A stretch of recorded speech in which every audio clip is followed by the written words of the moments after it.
My dear student, today class is all about yesterday in my previous video we learned about the double displacement reaction.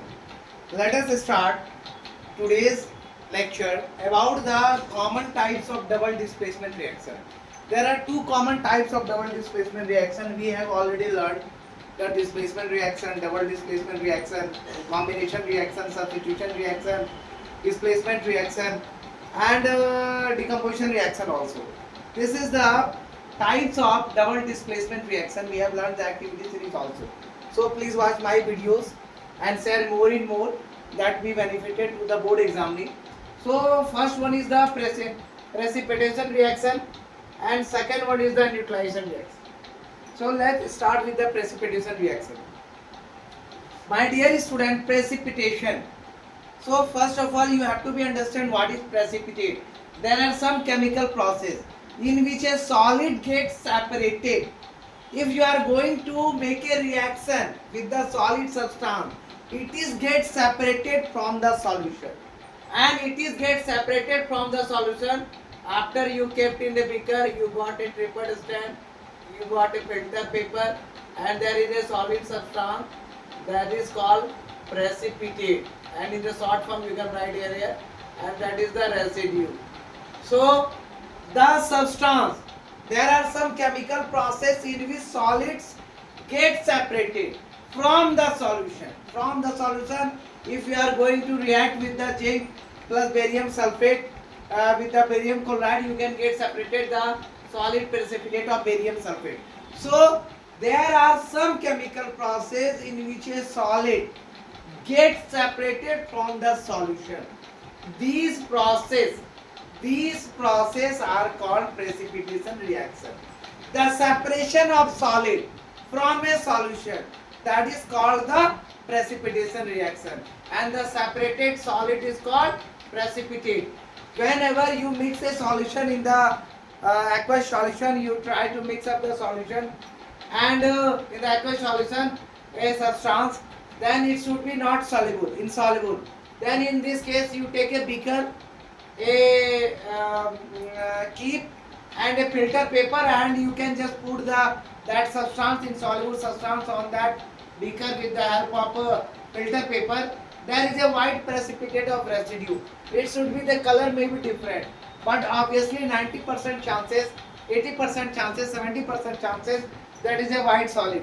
But in some cases, in late cases, that should be the black. So there is a residue present of white solid substance, that is a called precipitate, and the liquid substance which is removed from that filter paper, that is residue. So the chemical process in which a solid gets separated, what is separated? Solid is going to be separated. Solid is going to be separated. This is the solid separated. The barium sulfate is separated from the solution. In soluble solution, these processes are called precipitation reaction, and the separate solid is called precipitate. You can write in the short form PPT. Example, if you take the solution of sodium chloride, NaCl, okay, and silver nitrate, AgNO3, both in the aqueous form. So what happened? The reaction converted into AgCl, solid substance, that is white precipitate, plus what happened? Sodium nitrate. So that solid precipitate is called the due to the precipitation reaction. The next example we are going to take, if you take the ammonium hydroxide solution is added to the solution of aluminum chloride, it means AlCl3. You are taking AlCl3 aqueous form and the ammonium hydroxide NH4OH. You can take the balancing here. Okay, AlCl3 is there, both in the aqueous form. What will happen? It react during the precipitation reaction, and we get the substance of aluminum hydroxide of white precipitate. White precipitate, that is in the solid form, and we get also ammonium chloride, that is in the aqueous form.